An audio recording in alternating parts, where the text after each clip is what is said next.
changed the way the world eats and revolutionized the food industry. It keeps armies alive and your beer cold. We use it nearly 460 billion times a year to preserve everything from peaches to plutonium. Yet we almost never think about it, an unsung essential of modern life. Now, canning on Modern Marvels.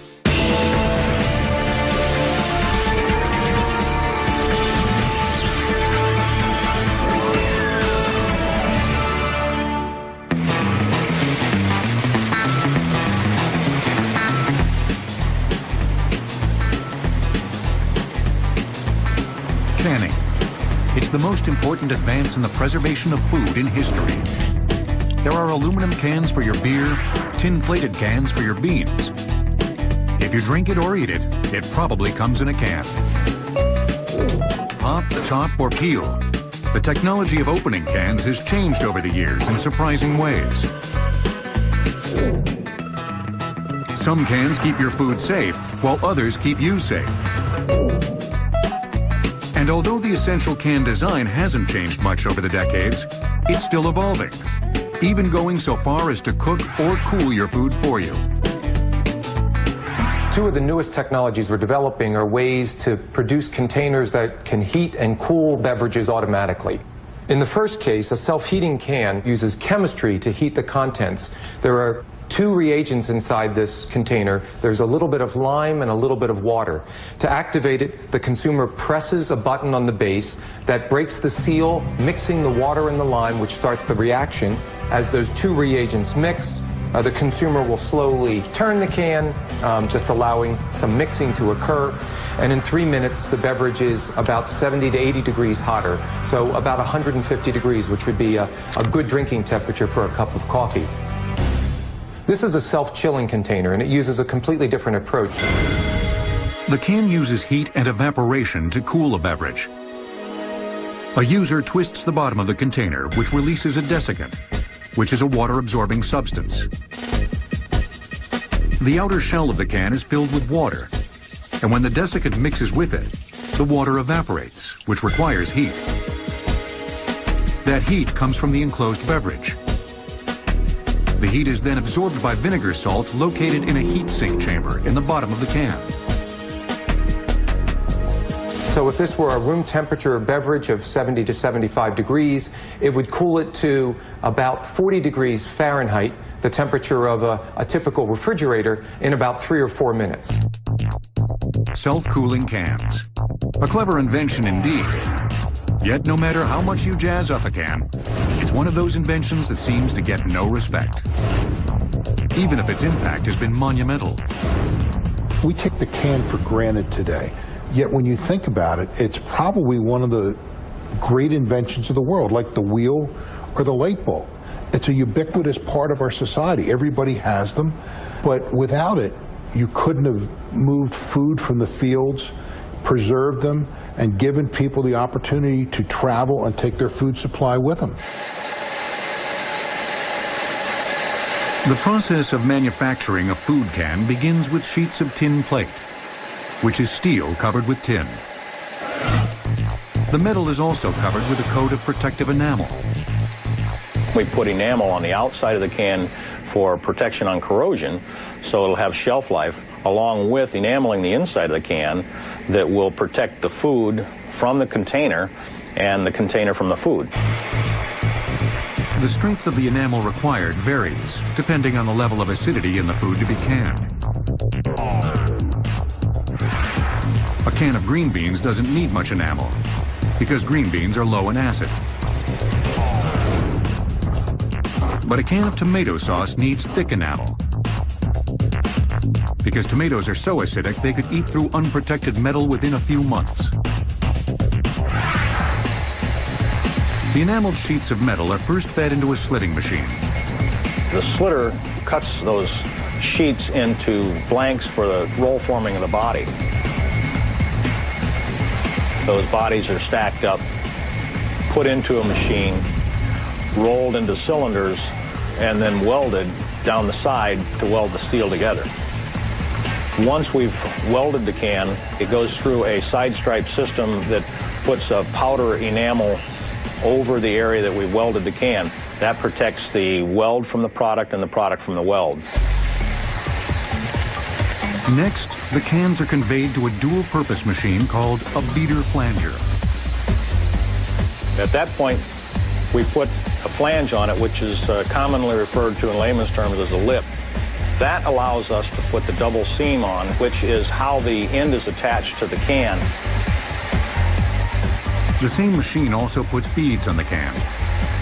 The accordion-like beads allow the can to stretch and expand under high temperatures. That gives the can strength from the standpoint of vacuum. The beads on the end of the can give it strength from the process cooking, which builds pressure. Once you've sealed this can and put product in it and put it in the cooker, it swells and the ends actually push outward. If those beads weren't on the ends, you would buckle the end, which would break down the integrity of the double seam. Next, an end is attached to the can at the seamer. The other end will be attached when the can is filled with a product. From the seamer, we test the integrity of the can through an air tester. We seal the can at both ends and put a small amount of air in it and look to see if it leaks. If we would find that the end of the can, the double seam, the weld, or the steel itself has any imperfections in it, the can would be discarded. Once the can is tested, it's sent to be palletized. This factory produces 3 million cans a day, approximately 1 billion cans a year. During the produce season, the cans are delivered to a canning company. In this case, the Del Monte plant in Crystal City, Texas, where they're canning string beans. For centuries, the basic principle of canning has remained the same. Food is sealed in airtight containers and then cooked at temperatures usually between 240 and 250 degrees Fahrenheit in order to destroy any contaminating microorganisms it might contain. When we bring beans in from the field, we'll go through numerous steps in our preparation process. First, we'll air clean them to get out any loose particulate matter. We'll go to a washing method to remove any grit, any small pieces that we don't want on the beans. Then we go and we snip the beans. We run them through a series of rotating drums that snip off the ends, so you don't have to do that at home. Then the beans are brought inside the plant, where they're run through a computerized vision sorting system. It's a color camera system. The cameras take online pictures of the product passing through this machine. The computer analyzes the picture, determines if that is a bean or not, and it rejects the items that it doesn't deem suitable. And it rejects them with a blast of air. Next, the beans are separated by size. The larger beans are canned in the French style, and the smaller ones as cut beans. Then they're blanched at approximately 170 degrees Fahrenheit. This process locks the color of the beans and also drives out any air that might still be trapped inside them. It's all important to lose this air in order to maintain a vacuum when the can is sealed. Then the beans are put into the cans. And they're shook and the beans are deposited down into the can, so we make sure we have a proper fill into the can. From the filler, we next go to what we call our briner or add water system. And the briner is a hot water with a slight solution of salt. And what we have there is the water drives out any of the other air in the can itself. The salt, that's added for taste. Next, the cans move to the topper. The topper is a rotating disc cup. And basically it comes in and it pushes out any excess water to make sure that we have a proper fill. We want to have the proper headspace as we're operating. Headspace is extremely important in the canning process. It's the amount of distance between the top of the product and the bottom of the lid. Too little headspace causes cans to bulge during heating. Too much headspace results in underweight cans. The seamer is the machine that attaches the lids. Right before this is done, a nozzle blows a shot of steam into the headspace area, displacing any air. This is a crucial moment in the process, because part of the magic of canning lies in its ability to protect food from the decay that occurs in the presence of air. Now with the lid attached, the can has become an airtight vacuum. Next, a shelf life code is applied, indicating what day the product was canned and by what date it should be consumed. Although some canned foods can last much longer than the recommended consumption date. The cans are then taken to a giant cooking vessel, known as a retort. What we do is we load the retort up with our crates. We can maximize 7 crates in a retort. Each batch, after the door is shut, has to have the air expelled from the vessel to ensure we have a proper steam environment for cooking. The control system gives us a proper temperature and time of cook, which is all governed by the computer program. The food is cooked inside the cans rather than prior to being canned, because this method creates the most sterile environment. No new bacteria can form in the food once the can has been sealed. The ingredients will now stay fresh until the can is opened.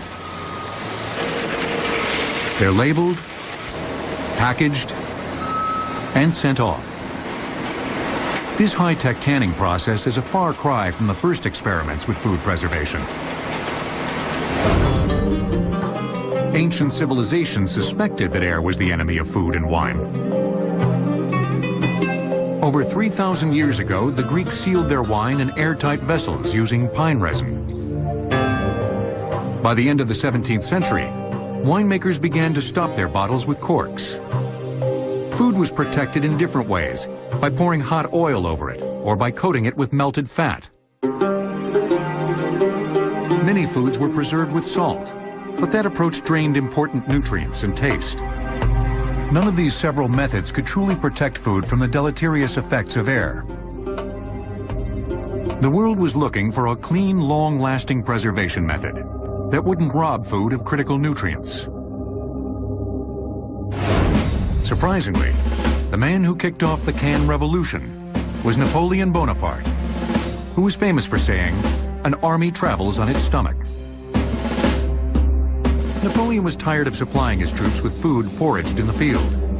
In 1795, he urged the French government to offer a 12,000 franc prize to any inventor who could devise a method of preserving fresh food and transporting it to his army. Napoleon was sold on the idea and handed a pair the prize money himself. Soon after, in 1810, Englishman Peter Durand adapted a pair's idea. He replaced the breakable bottles with tin plate cans, which were iron cans coated with tin. The tin served to protect the iron because it rusts and corrodes much more slowly than iron. The cans were airtight. Now with cans, fresh food could be available everywhere, at any time. The new invention changed the way the world ate.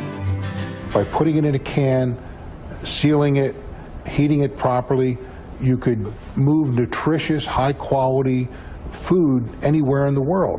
The British Navy was using over 40,000 pounds of canned food a year by 1813 because it helped eliminate scurvy and other shipboard diseases that were basically because of lack of vitamins and nutrients in the food supply for the sailors at sea for long periods of time.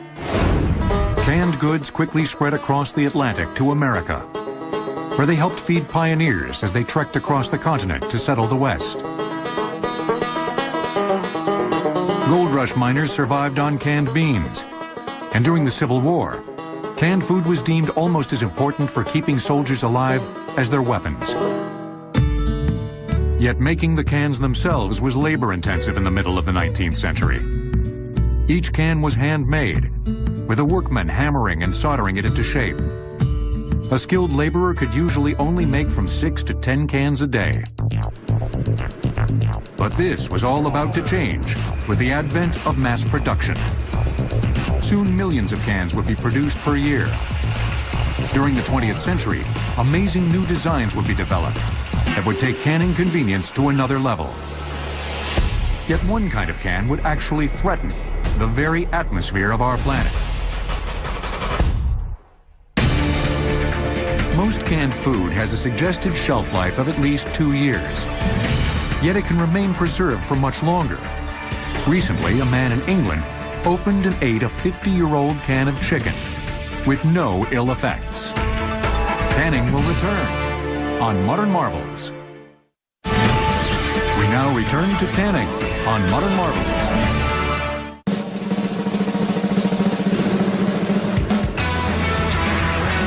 Americans each use an average of over 140 food cans a year. But whether it's tuna, vegetables, or jams, the canning process is essentially the same. Food is sealed in airtight containers and then cooked. Yet all of these canned foods have a problem when it comes to microwave ovens. The can itself.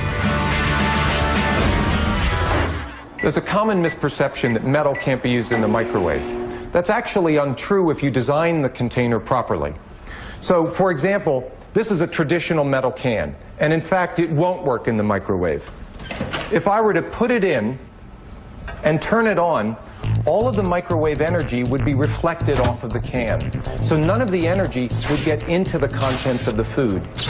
If you design the container properly, such as this, so that you have a shallow metal container with a wide opening, because of that, the energy will be absorbed through the opening, then it'll work perfectly in the microwave. So the consumer lifts the tab and removes the peelable end and places it in the microwave and turns it on.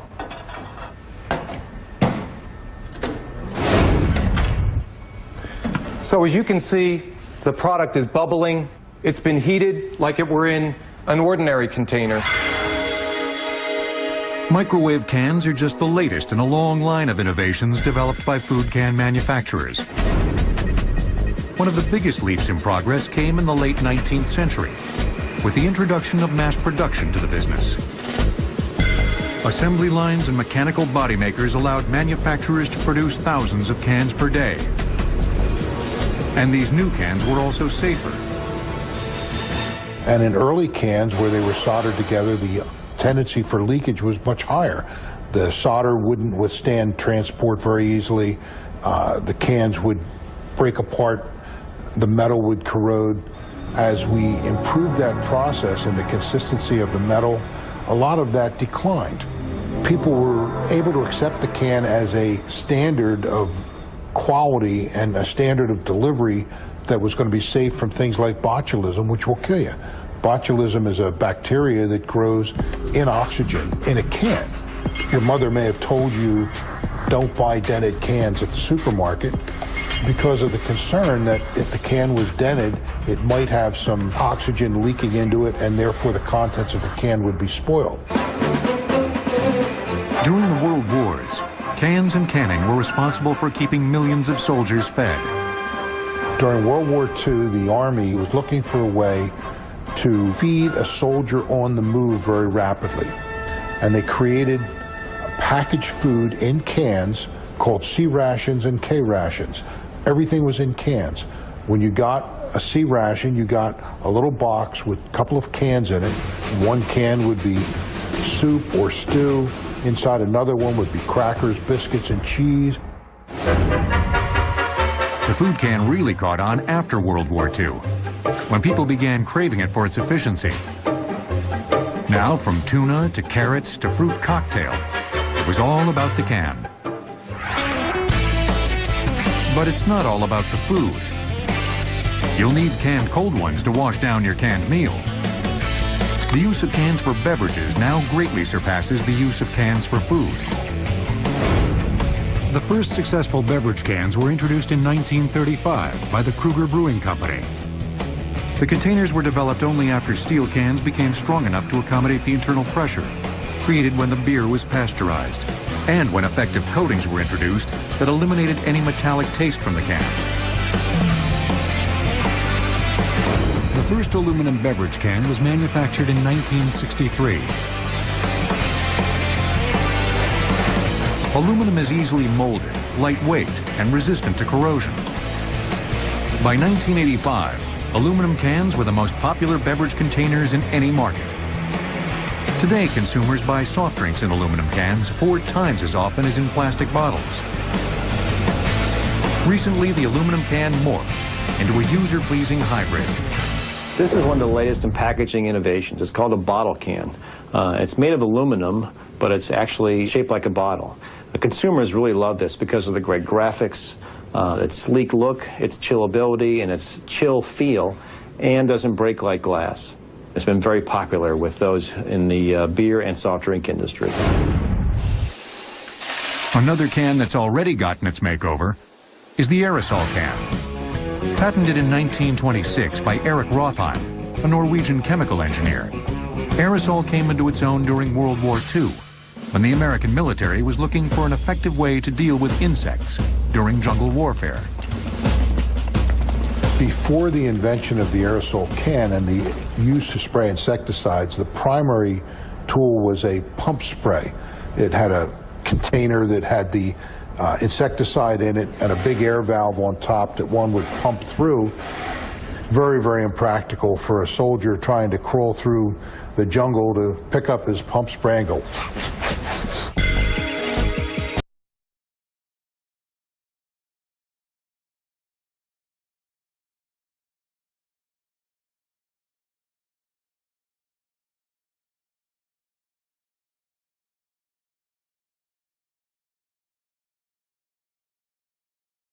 The nozzle at the top of the can opens when depressed. Then the force of the gas pushing down on the product moves it through the dip tube, up to the nozzle.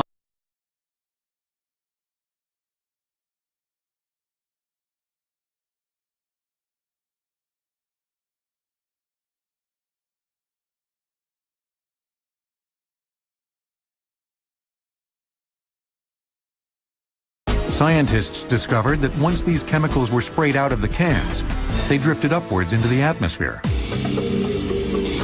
At high altitudes, the chlorine in the CFC molecules began to break down the ozone layer that surrounds the Earth. Ozone is a gas, a form of oxygen. It serves to protect the Earth from the sun's powerful rays. Without it, we can count on more skin cancer and global warming. The CFC propellants were removed from more than 90% of all aerosols in the U.S. by 1978 and replaced by other propellants, such as isobutane and dimethyl ether. That's helped rebuild the ozone layer. However, some scientists believe the ozone layer won't return to pre-1980 levels until around 2070. Current aerosol cans may no longer be a major threat to the atmosphere, but be careful of how you dispose of them. If they're thrown into a fire, they can explode.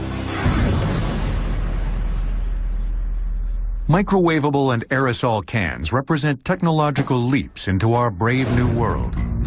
But for generations, it's been a lower-tech can that's been found in practically every household where someone has a garden. Home canning has been a household tradition for nearly 200 years. There are two types of processes used for home canning.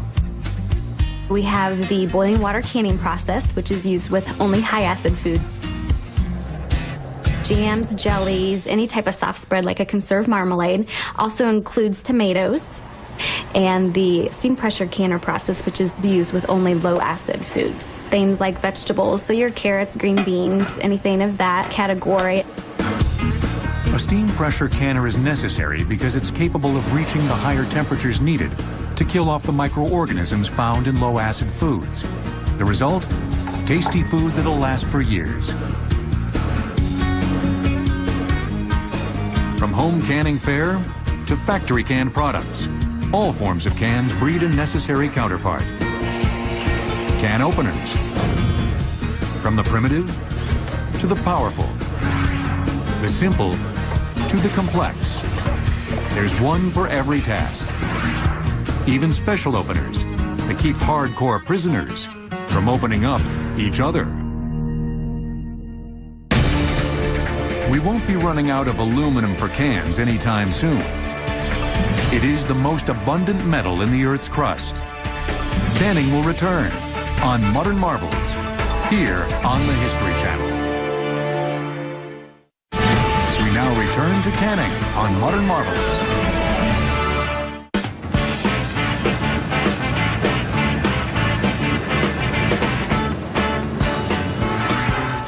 took humans hundreds of years to devise ways to put things into cans.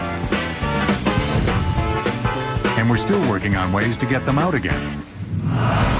Meet the titan of all can openers, Edlin Company's Model 825A. It's the most advanced can opening system in the world.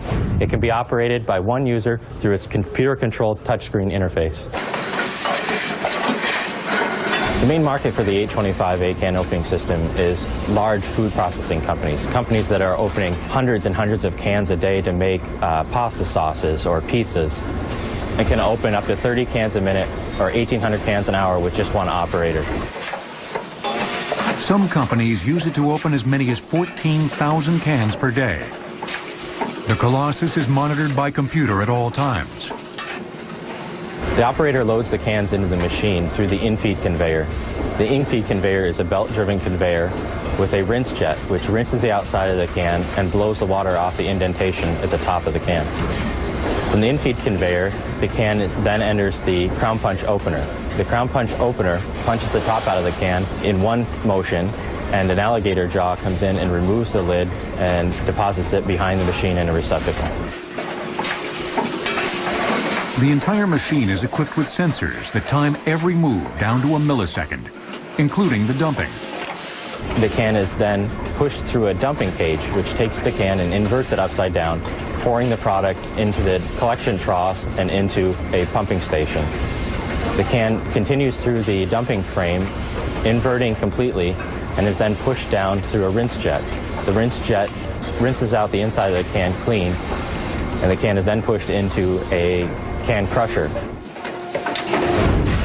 All of this time-saving technology comes at a hefty price.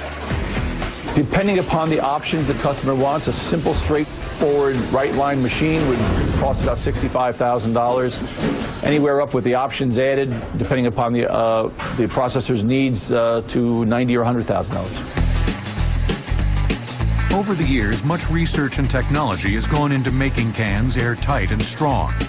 But there was a problem from the start: how to open the darn things.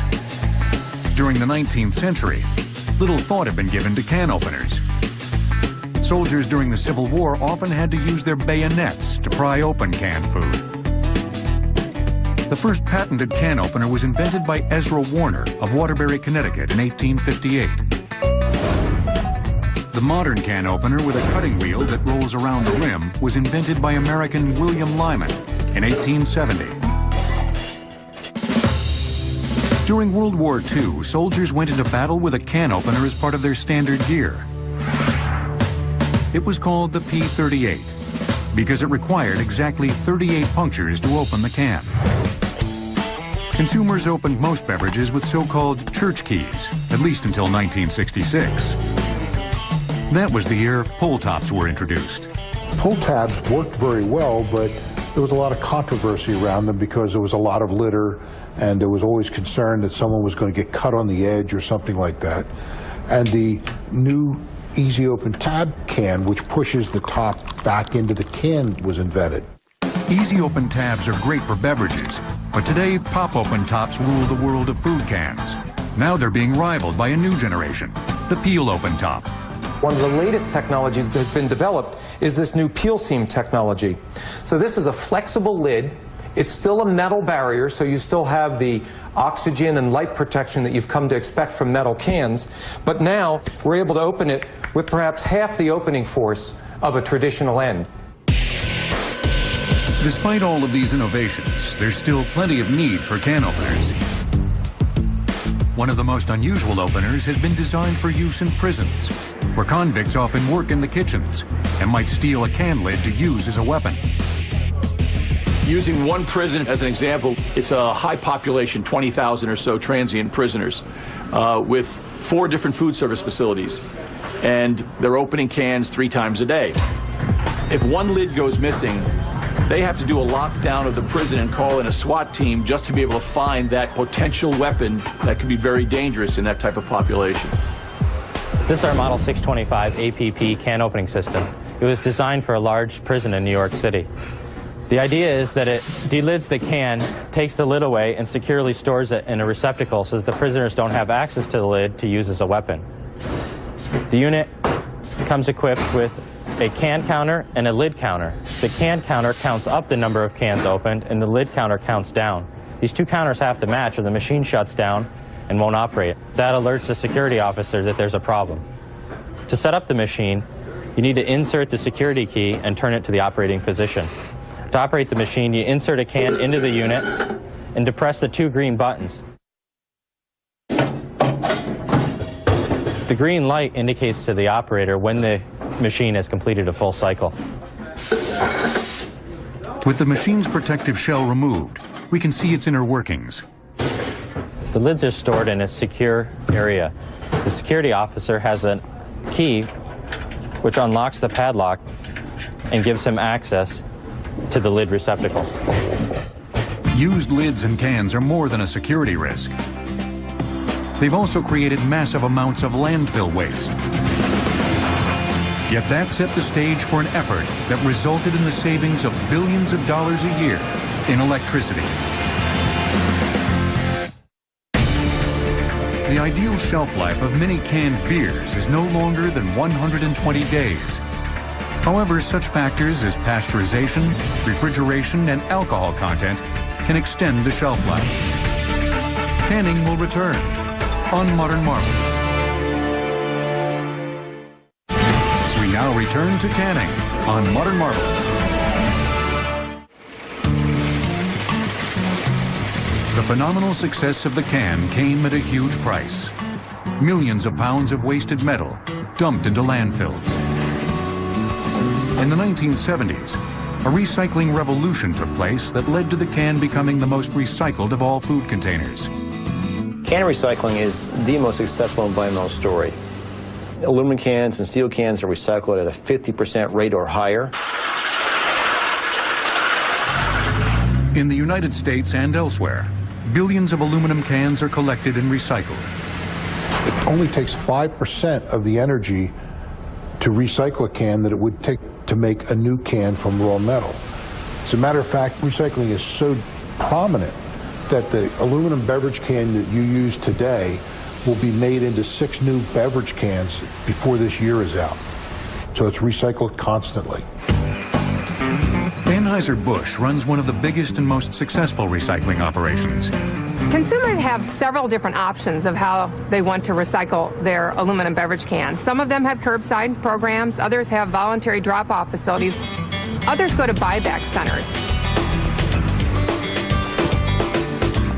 At the buyback center, the cans are immediately weighed in bulk. Once they hit the scale, that's what determines what is going to be paid to the consumer.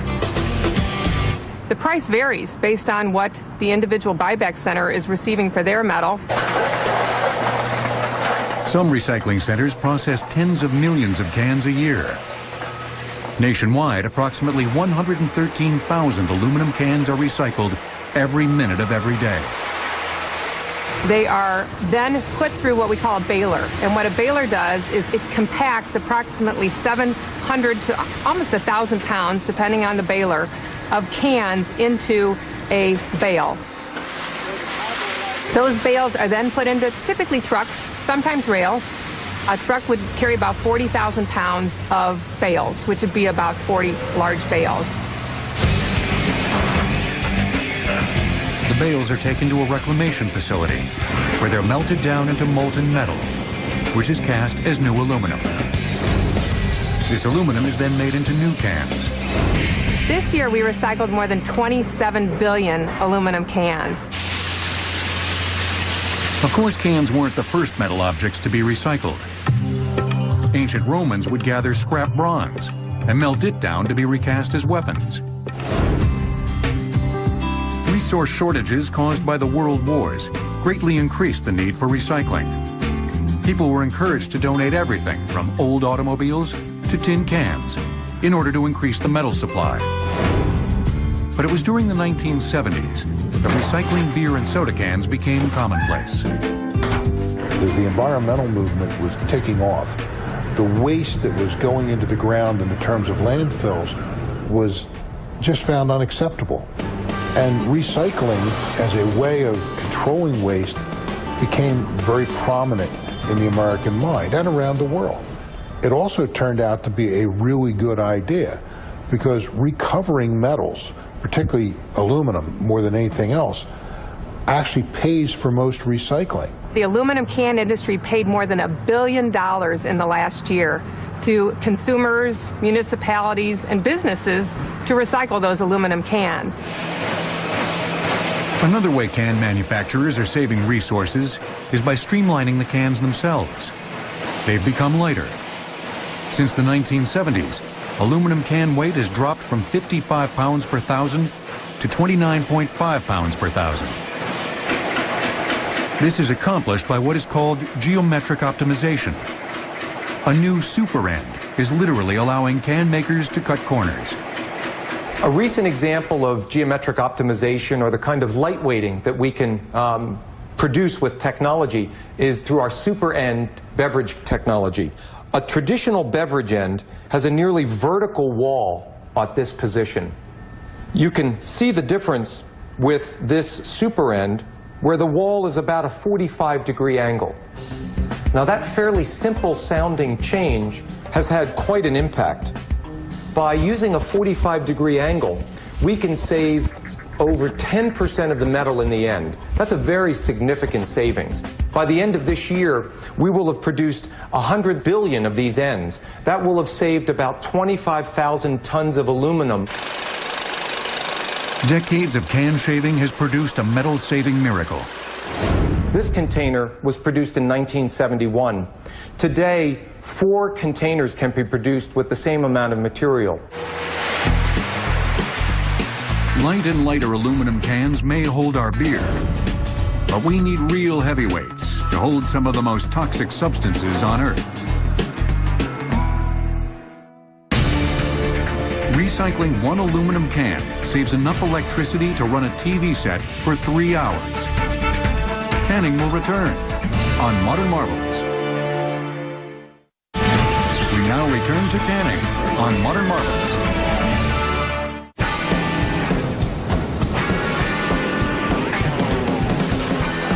Cans are the go-to container for an incredibly wide variety of substances. Today, over 1,500 different types of products are preserved in over 460 billion cans per year. But certainly one of their most demanding jobs involves storing radioactive nuclear waste generated as a byproduct from the processing of nuclear material for national defense.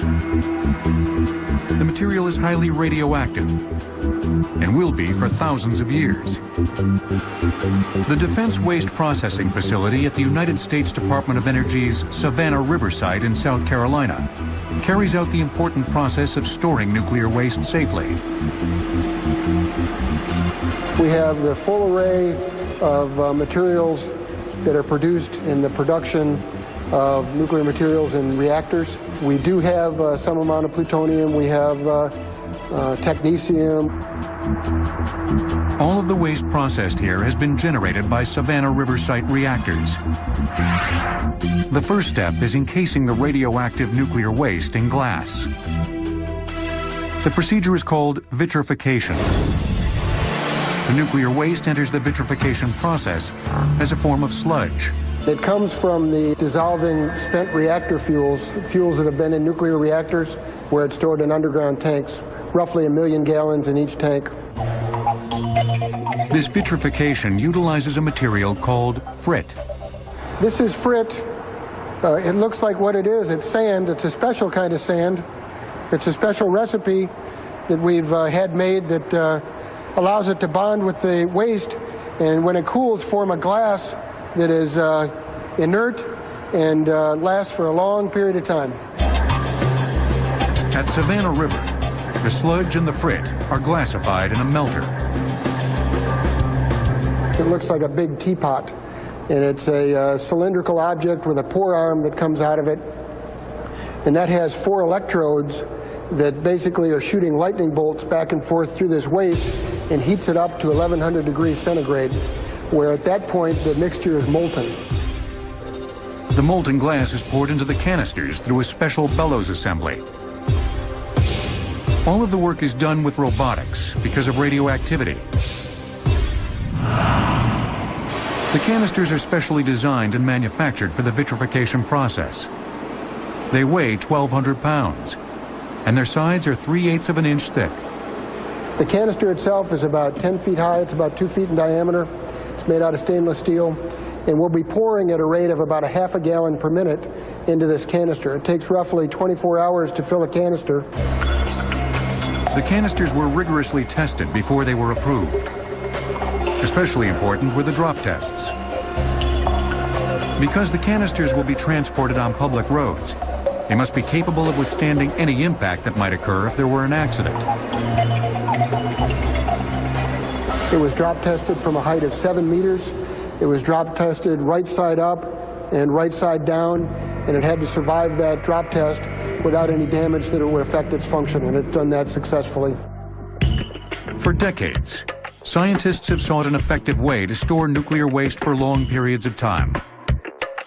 They looked at many options, from burying it in the ocean, to placing it in polar ice, to sending it to outer space. The concept of vitrification was selected as the best, and the main factors that got into that was the incredible stability of the glass form for thousands and thousands and thousands of years, the availability of melter technology for this application, and those were probably the dominant factors that caused it to be chosen. Although strong, the canister itself doesn't prevent the radioactivity from escaping. We use it as a vessel to capture the glass and let it set up, and we use it to support transporting the material from here to storage in a federal facility. So we had to have a can that was about the size that could move on public highways. Once the molten glass is poured, it is allowed to cool. Then the outside of the canister is decontaminated. That is like a sandblasting process. We'll put it in a cell and spray it with nozzles that spray water and sand. And we will knock all of the corrosion and the surface contamination off the canister. Although the waste has now been vitrified, radiation still emanates from it. So it must still be handled robotically, and no one can approach the canister without being shielded. The radioactive materials will eventually become harmless, but only after thousands of years of decay. The canister is sealed by welding a plug into its top. We use over 40 tons of pressure and 250,000 amps of electric current to place a welded plug in that canister in less than a second and a half. That's a lot of energy in a small place in a short time. That process produces a very reliable weld that's robust and has been tested and proven for thousands of canisters. After being welded shut, the canister is transported to a storage area. We have a special vehicle that transports the canister from our shielded building to the shielded storage areas. It's a large vehicle. The diameter of the wheels is about 4.5 feet. An operator positions hydraulically the shielded cylinder and the cranes to both lift the canister up into the vehicle, and then when the vehicle reaches